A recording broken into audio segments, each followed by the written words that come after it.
Welcome to Albion TV presents the AO Daily Show, your source of real news in an unreal world, keeping you up to date on the latest news, events, and the great community of Albion Online. Today is Thursday, the 5th of December, and I am your host, Shozen, and sitting across the ocean from me in a dimly lit cave somewhere over in Germany is a man named Bogul. What? Cave. A dimly lit cave? Dimly lit man cave, yes. You were telling me All right. about your man cave, I accept. What was that word you taught me just a few moments ago about Klaus? That has no relevance to whatever you're saying. Okay. So, we can go into this later during the show when we happen to have time to talk about these kind of issues. But I'm doing well, Shozen. How are you? I'm okay in my cave. Are you in a... I thought you have your office finished and you're not in a cave as well. Well, I will say that my office is small. It is like your standard Japanese apartment. And it's about that size. So it's small for an American office, and I feel like I'm in a little cave. Because most times when people say things and make assumption about others, it's a reflection of their own situation. Yes, I do have a man cave. Checking. Yes, I feel like I don't know if everybody's. It's only like 8 feet by 13 feet, so I don't know what that is in metric. So it's not huge. It's just a small office for a little studio. It's very good for soundproofing, and it allows me to be very loud in this house without being bothered. I would say it comfortably fits one Shozen. Yes, it does. Yes. And you know what? If you want to bring in 2 people to play video games, still very comfortable. 3 people, a little less comfortable, but you have the room for it in office chairs. 4, and you're like, nope, that's not going to happen in here. It's going to get warm. But I do have a fan above me. Shozen, enough small talk. What are we doing today? Do we ever have enough small talk, Bogul? First thing I'm going to do is I'm going to draw a raffle because they're asking about it. And second thing I'm going to do is tell people that we do have a show for today that's not just about the size of my office and the desk that I have that takes up half of it. No, today we're going to talk about the market, Bogul. We're going to talk about trends in the market, things going up, things going down, and the values of our favorite currencies, and which parts of the market really allow you to track that, and maybe do even a little bit of speculation on how the new changes to IP and the IP scaling will affect the higher end market for like the tier 8 enchanted gear. Interesting. But first, we have PSAs. Yes, we always do these at the beginning of the show, and today is no different. The first PSA that we have is that we want to remind everybody that on this Saturday, we will have the, I think, third time that the territories can be or will spawn these nice enemies that you then have to defeat to gain control over them again, also known as Reset or Invasion Day, which will happen at 0:30 and 17:30 on Saturday. Here live. In the opposite order, though, because it's going to be like 17:30 on a Saturday, and then it's 30 on a Sunday, 0 dark 30. And one day somebody's going to get really offended that I say that and be like, no. And I'll be like, get over it. So, yeah. By the way, I can see chat on Twitch. Oh, let me change that. Last thing we want on Twitch is for anybody to actually see what is being said in game, because that would take this stream from a nice, friendly, everyone stream right to the mature level, because it is local chat and global, local English. They get a little rough. I don't think there's a lot of moderation over there. But yes, Bogul, so, more PSAs. More PSAs? Yes, so everybody come to the Invasion Day. It's going to be different. It's special because there will be some different things. Hint, hint. nudge, nudge, but watch live on Saturday. Second PSA, there is still the data collection effort going on by Mythosyria about some of the recent performance issues, stutterings. I will post a link in Twitch chat where you can help out with the cause and DM Mythosyria a bunch of info, especially if you have been struggling with some of the FPS drops in larger fights. They are trying to get to the bottom of this issue, hopefully before this Saturday, and we will see how far they make it. But if you can PM them some info, why not help out? That fix that bug. And if you are going to be running in a group of somewhere between 20 and 40 people on Invasion Day and don't plan on running into anybody much larger than you, please tell me who you are so I can follow you so we can show some fights on Invasion Day. Well, we always appreciate when you let us know, because otherwise we have to jump around, and that can sometimes lead to the situation that we will be a little late to some of the engagements. There's currently a lag-based question in chat that I can answer, because this is something that I have. I have a solid-state drive, and for a long time, this made a huge improvement to my performance in Albion, and it helped a lot. I saw a noticeable improvement. However, Bogul, I'm one of those people right now who's like collecting data, if you know what I mean, because I have been having some great performance. Specifically, last Invasion Day, I was not thrilled. So I understand a lot of what you guys are going through right now, and I'm right there with you. We're not one of those groups that's gonna like deny that these things happen or that everything is hunky dory and great. No, it's not perfect right now. We're trying to get it fixed. We're doing everything we can, and it does seem to be a little bit of a tricky one right now. We don't have it. Yeah, well, we still do have a few days. So maybe they can push out a fix before Saturday. Other PSA shows, and do we have anything else upcoming this week, next week? I don't see anything. No, we don't. I don't have any other PSAs right now. I know there are some holiday events that are going to happen as we get closer and closer to the end of December, but I am not aware of what they're going to be yet, and the ones I am aware of, I cannot tell you about. Okay, well, we should get some information about these soon, though, right? So, yeah. So why don't we just start with Thursday's topic, the Market Watch topic. Usually we try on a Thursday to get this sort of different approach into the show, where we, for example, look at what you're doing right now, the gold price. And 4 weeks ago, it was still at almost 3,500. Today, it is below 3,000. That has been a trend that's been ongoing for the last about 2 months or so, since they added the, how do you call this, adjustments to the silver economy, the transmutation, the increase to repair costs, and a bunch of other added silver sinks. Added silver sinks. And what it's really done, and we've seen this, if you go back to when this started, we've seen silver almost drop by half. It's been about 40%. Not silver. I'm sorry. Silver has increased its value by almost half. The gold price has gone down by almost half. Silver value has continued to rise as these gold sinks have gone in. We saw it stabilize for a short period of time, but then once again, it started to go back down. And we wanted to take a look at this because we've noticed this trend, and we've been discussing this now for 2.5 months since it happened. But we wanted to see what markets is this affecting? What other markets are being affected by the strong silver market? Because that's what this is it's silver is going up in value. It's becoming stronger. You can now get your premium once again for much cheaper.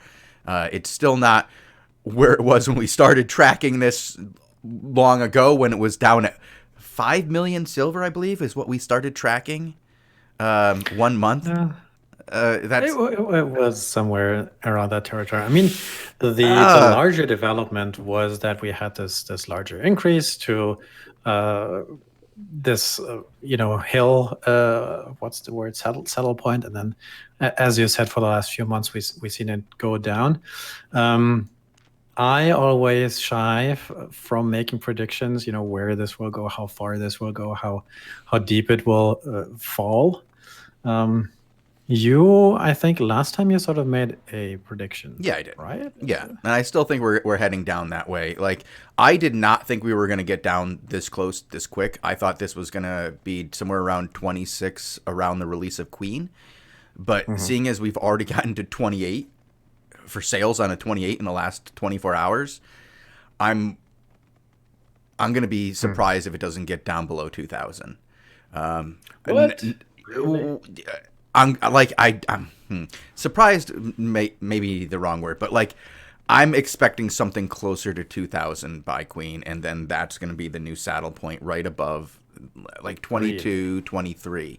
Like this came down Do too you have quick. any? Is that just gut feeling, or is there any reason behind that? The rate of fall, the speed of which it's happened, and the continuation and the amount of silver sinks that are going in continuously as we go over to Queen, we kind of became privy to more silver sinks that are going into the game. Like we now know more about what's going on with hideouts, and you and I had differing opinions. I don't think You and I have, no. we have differing opinions on this. You seem to think that there aren't going to be that many. You're saying somewhere around 300. I'm saying something around 12 to 1,500 hideouts. I think that people, when they start upgrading these, that it's going to be a significant silver sink. I do think that I would not be surprised to see it dip down below 2,000. And if it does, it means that the economy is in a very healthy state. But I would like to see, if we do get down to 2,000, I would like to see certain silver sinks removed. Like right now, the current market sink that we have going on, the taxes, I feel are high. If you were to tell me, like, which ones do I think are a little bit high? Like, which ones do I feel uncomfortable about? Tax, the sales tax. I do feel like the transfer tax on the market is a little high right now. 1% and 2%, I was very comfortable with. I thought that was fine.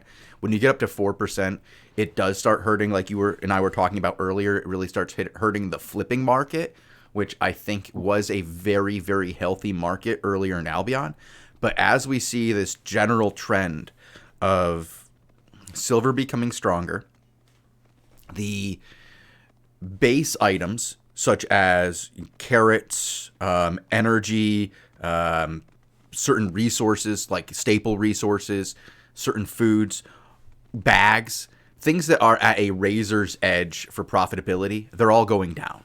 The more people we see in a specific market, the more we see like that particular item in the market leveling out and going down towards this rising silver value. So it's still valued at the same. Like, to me, it's still valued the same. It still has that same internal value because silver value has gone up.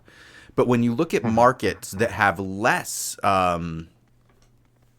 they just have less competition in the market. Your standard weapon market or your standard gear markets in general, not your knight's helms, not your cleric's robes, not your bloodletters, but the ones that have their dedicated crafter group of, a couple dozen.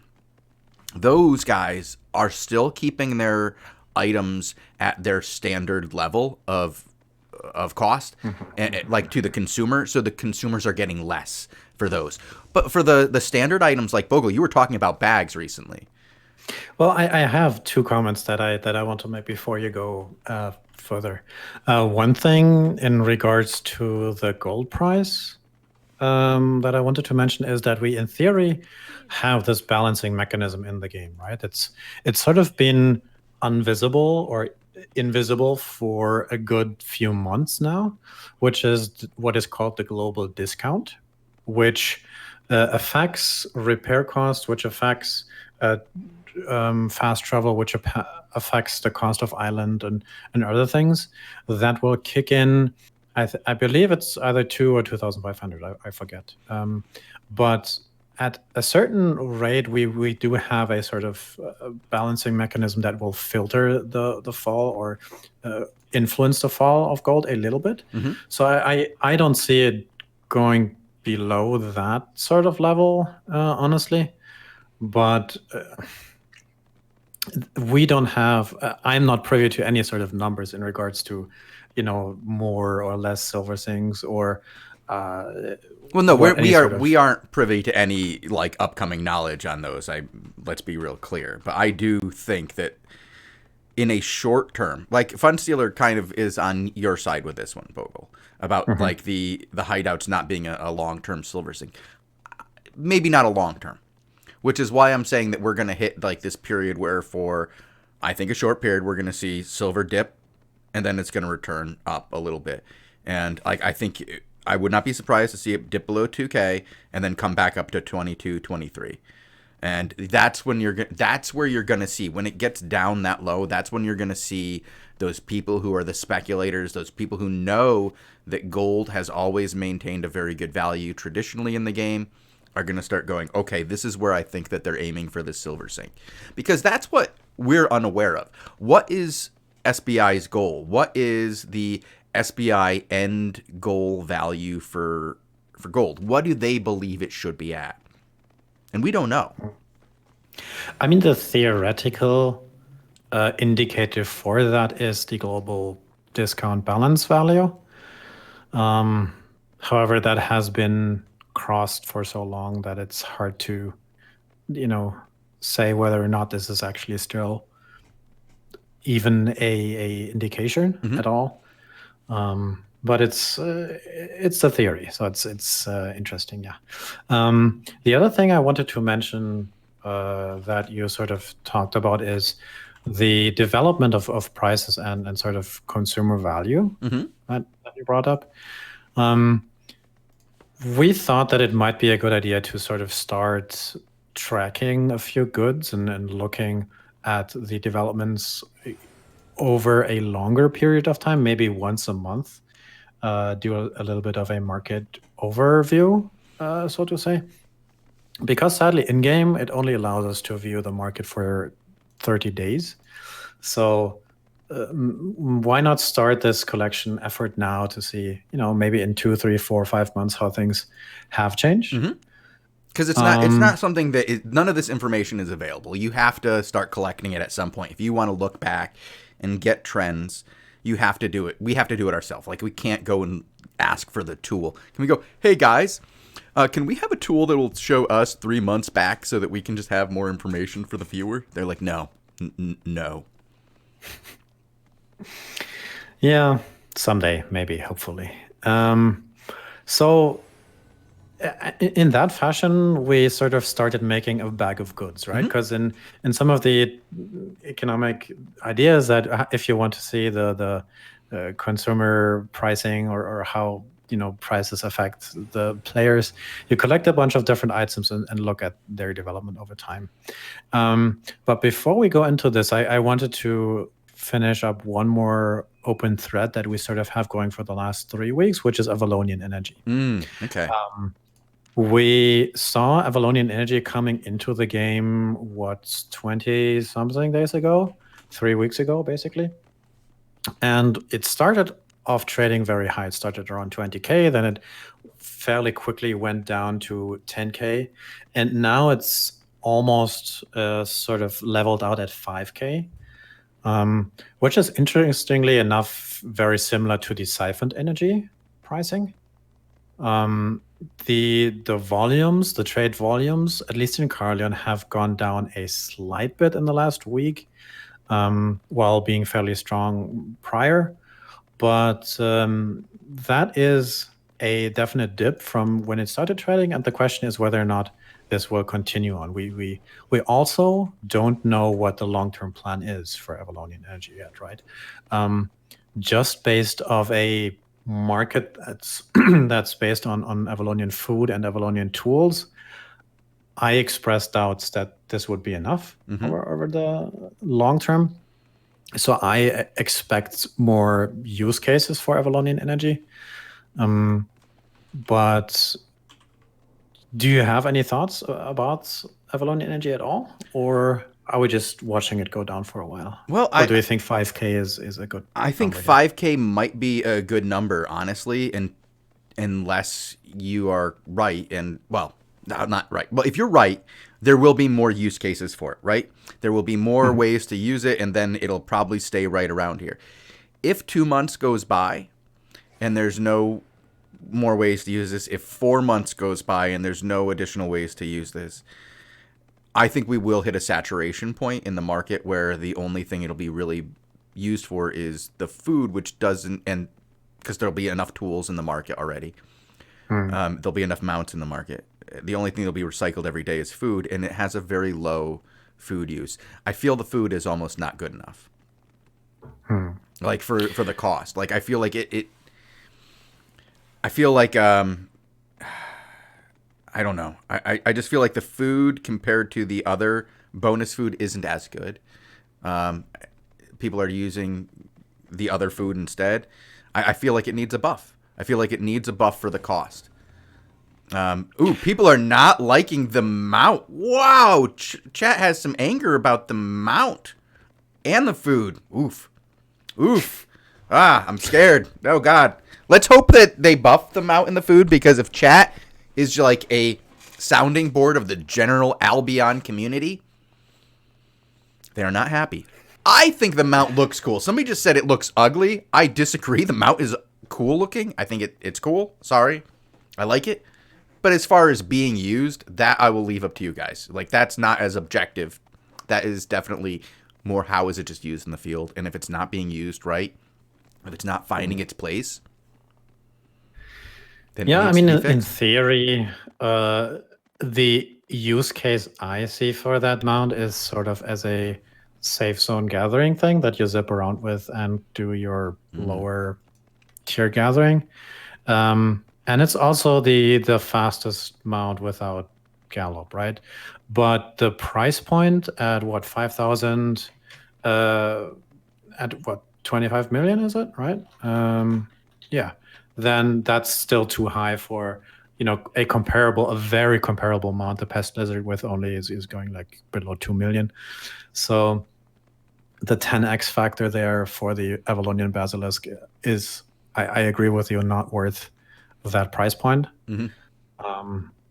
And to see Avalonian energy go to 10 times less, 500, we would need a lot more supply in the market. And I mean, in theory, if we can assume it's possible. In theory, if we can assume that the Avalonian season will ramp up more over the next few weeks, then in theory, we could maybe also assume that there will be more mobs that drop Avalonian energy. I could say that's probably to be expected. They did say this was to get more. It's supposed to be an invasion, right? Right now, we have what feels like a expedition group out in the Outlands. When it becomes a true invasion, and if these guys drop energy at a similar rate to these others, then yeah, maybe we will. You might be right. 10 times as much, though, that is a steep. That's a steep ask. That's a. I don't. The reason I said 10 times is because then it would be sort of comparable to a Pest Lizard, which is the equivalent, I feel like. But even at 10x, interesting. Yeah. That said, that's one outlook we have. Another outlook, I mentioned it briefly, is that it's crossing the level of siphoned energy. And in theory, I would, if I'm speculating here, I would think, energy, maybe there's a way you can mix these at some point, or because would you think that it would make sense to have some sort of exchange at some point for Avalonian energy, where you can either convert it into runes, or like now you can do with siphoned energy, or so you're saying like a base value. When you tie it into something else, you create a base value. Yeah. Okay. Because I mean that would, for me at least, be the simplest way to sort of make this useful, if you can convert it into something else and then you sort of create a floor. Right, but would you rather see that it has like a conversion to something useful, or if it itself becomes useful because what you can get for it is actually good. I think it's very hard to balance food and other items like that when they come out right away because you don't know how they're going to be used. So I would like to see them fix that so that it is useful. The mount is too expensive. So if what the situation is it's just never going to... Either Avalonian energy has to come down drastically in price, like you said, so that it matches up more along with what these other, mounts are worth. Or the mount itself has to be changed in its cost to be more reasonable so that if at even 3,000, silver for Avalonian energy, the mount becomes purchasable. You have to find like a point where these things are usable, but not OP, and like you don't want to ruin a market. But you want to create a market too. Like you don't want to make a useless market. If you have an entire commodity that is only used for the tools at this point, that's only going to last so long. Like at some point, there's just not going to be the market for people who want to invest that much into tools. I mean, at some point, if it's too cheap, it also becomes just standard. So, yeah. That said, the Avalonian energy is an interesting little introduction we saw in the greater economy recently. We are very much looking forward how they will, make this, or what it will settle at long term. But I wanted to briefly talk about this basket of goods that we made, and I was, because we just started collecting this data today, I was wondering if chat has any suggestions in terms of what things we should track. I will briefly mention a few things that we are looking at in terms of tracking. But, if you think about a average player who goes through a bunch of items, every day or every week, let me know if I'm missing something.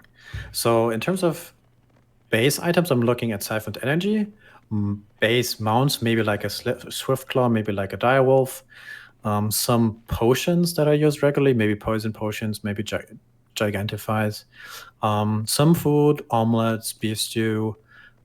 As a different market than maybe carrots, we are also looking at some, ZVZ gear mostly, like Knight's helmets, cleric robes, and then also maybe some resources, like uncommon resources or flat, unrefined resources. And lastly, maybe runes, souls, and relics. And I'm curious whether or not you would have anything else, or chat would have anything else that would be super important to keep a long-time look at. Well, like I said, I'm going to be following a couple of pieces of gear and a couple of different resources. I'm following... Tomes, yeah. Ooh, Tomes is a good one. We should have grabbed Tomes. Maybe, do you want to go with T8 tools as well? I mean, that would add a whole list of things, but another 5 images isn't a lot per month. Might be good to keep tools, or even just 2 different tools. Maybe keep the tools that we're doing the resources with, because I'm doing cloth and leather, both the raw and refined. So that might be good to do. Do the tools for those, skinning knives. Well, yeah, okay.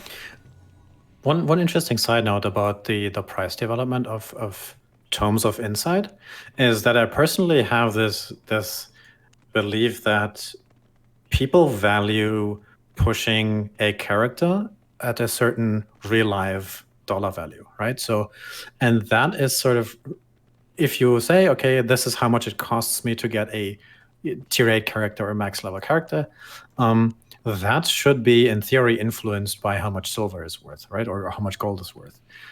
Because that directly translates to Tomes of Insight and directly translates to, sort of the fame you need. So I'm wondering whether or not these markets are easy to, relate, the gold market and the Tome of Insight market. I mean, you can see it goes down a little bit, but I don't know. Do you have an opinion on this, or is it just me feeling random things? Well, I think you've got a point there. I'm interested to see what the long-term effects is, and that's what I just keep saying. I expect the silver value to, over time, have an effect. I expect to see the base level of resources come more into play as more and more transmutation is done. But yeah, other than that, I think that we just have to watch them. We just have to pay attention over time, Bogul, and see how this affects. And I do think that the silver to gold ratio does affect the, like we were saying before, the more it's about the profit margin for a particular item, like with bags or capes or tools, where it's, there's so many of them in the market. The more the value of silver will have an effect on that. Whereas opposed to things that just more have like, what is it a value to me? Those things will have less, because if the price is being determined by the sellers because the sellers are competing with each other, then the price is going to go down. If it's by the buyers because the buyers are the ones, they're the ones making the choices of how many are sold, then the buyers are going to be the ones who choose it. Like if there's fewer people producing it, like with weapons, gear, some particular types of food, the prices are going to stay high because of the perceived value. Since I see the time, I think it's about time to talk about the speculation part, where we speculate about what IP will do in terms of gear value. This was announced to be going live with Queen. Retroman talking about the rebalance of the item power scaling to change it from to change it back to a linear scaling that is sort of simple, where you get 100 per tier and 25 per artifact level, and 100 per enchantment level.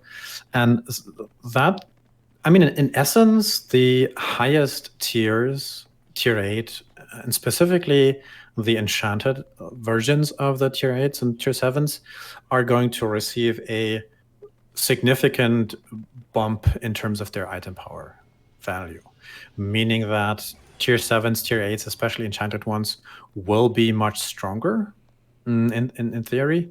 So that would in theory mean that the prices would follow that trend, right? Do you firstly have any sort of opinion on, if that's going to be visible, or is because I do have a few concerns about tier 8 in the current market. And I was just curious, before I go into these ideas, whether you had any sort of input on this whole speculation thing. Well, I think that it's going to increase the demand for these items. Like the higher tier items are going to have an increased demand for a couple of reasons. One, it's just they're more effective in combat, period. And so that they're more in line with their pricing. Once more of them begin to sell, the price will drop, because that's just the way it works. Once people realize that they're actually selling, more people will create them. Once more people are creating them, the price will go down. And so we might see on some of these, the prices actually going down, even though there's a greater demand for it. Because right now, the demand is so low that the demand to create them is low.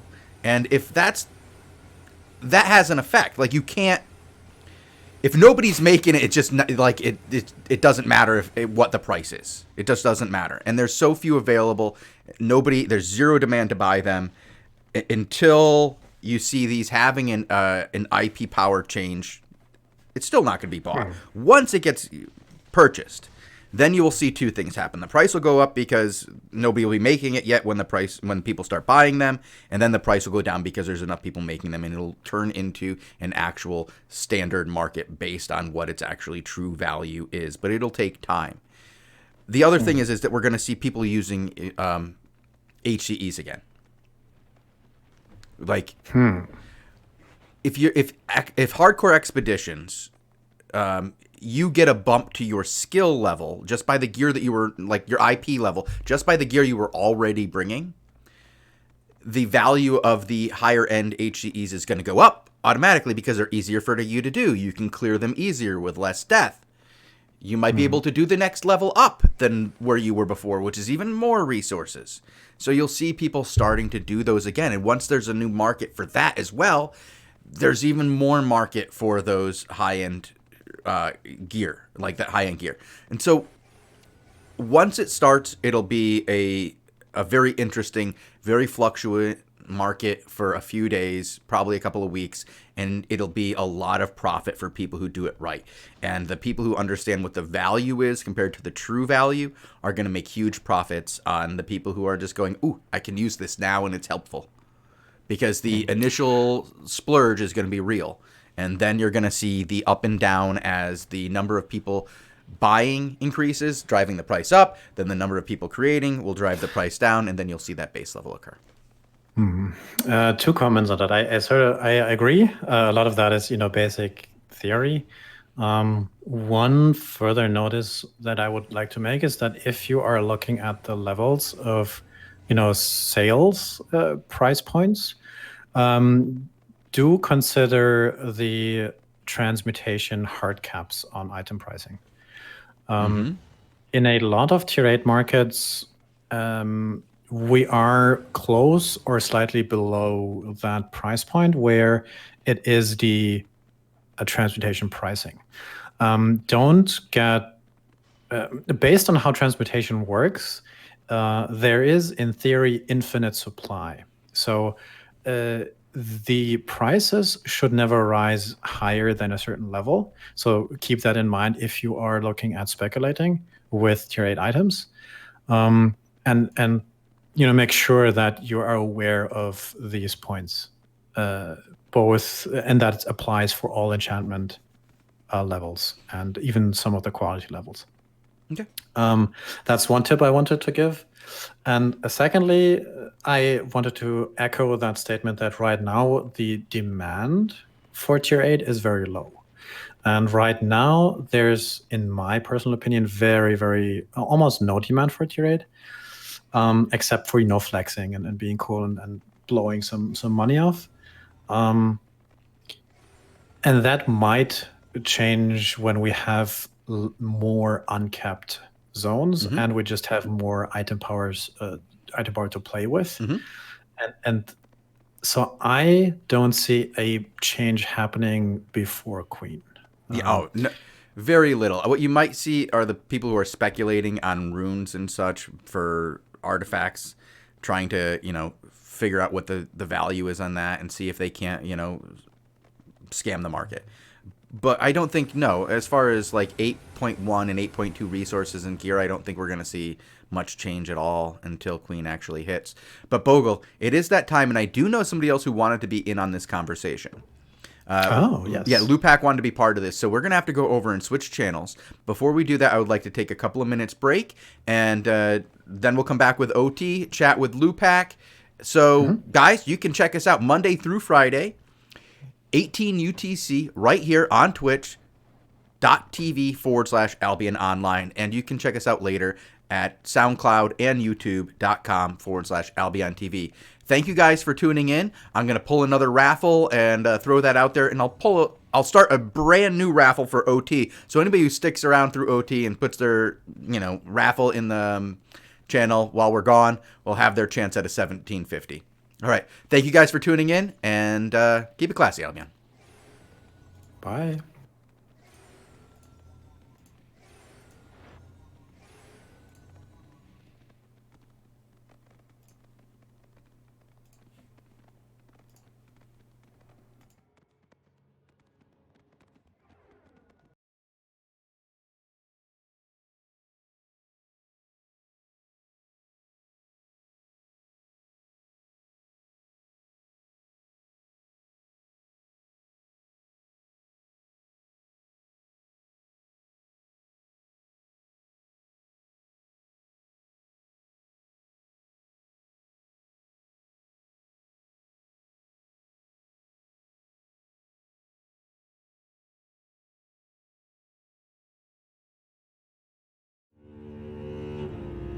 Even for the most fearless among us, the Outlands have always been a hostile place.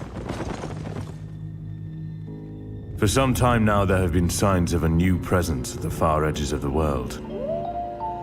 I dismissed these as mere rumors, until I saw them with my own eyes. It was a test the likes of which we had never faced. We fought with everything we had, but their strength knew no bounds. It was as if they drew power from some unknown source. The few we managed to take down in an ambush did not die as mortal beings, but dissolved into a blinding light, leaving behind a strange new form of energy. The mysterious substance was highly unstable, but through trial and error, we began to gain control over it. We used it to enhance our food, our tools, and even life itself. Big loot, big loot, big loot. The Outlands now tremble as if some ancient power is awakening. We must face this threat together before it tears the land itself asunder.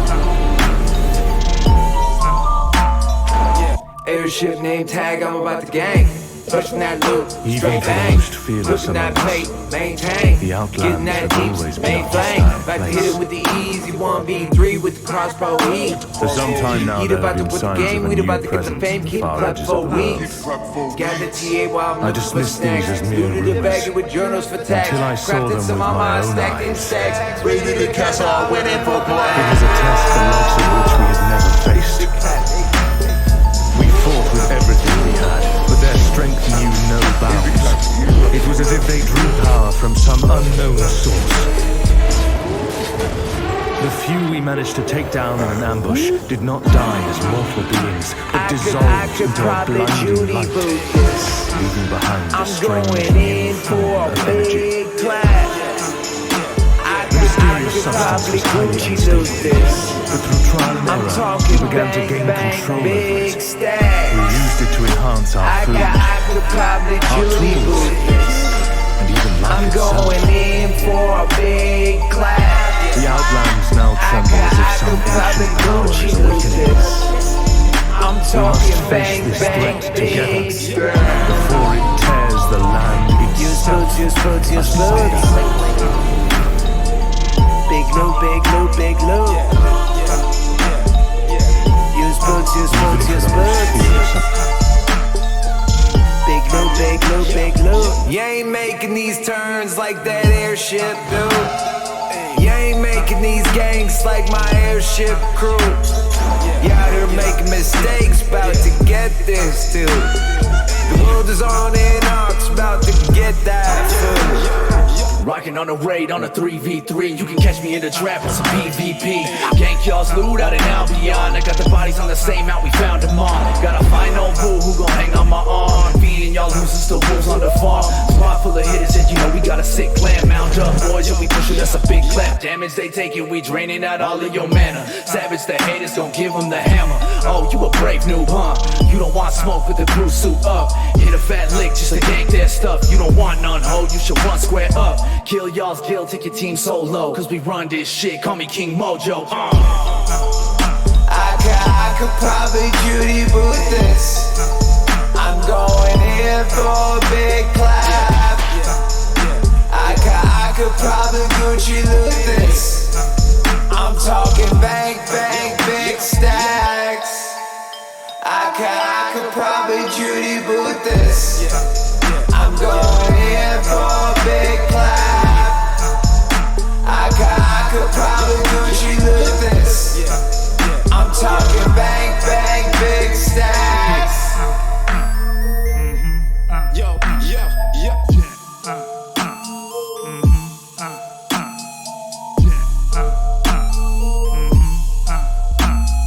In Albion, you could be anything you want to be. So I decided I wanted to become a pirate, a ganker. Thank you very much for your donations. It's quite profitable. I want to share with you a song, Opus Gank number 3, or Judy Boot This. Judy Boot.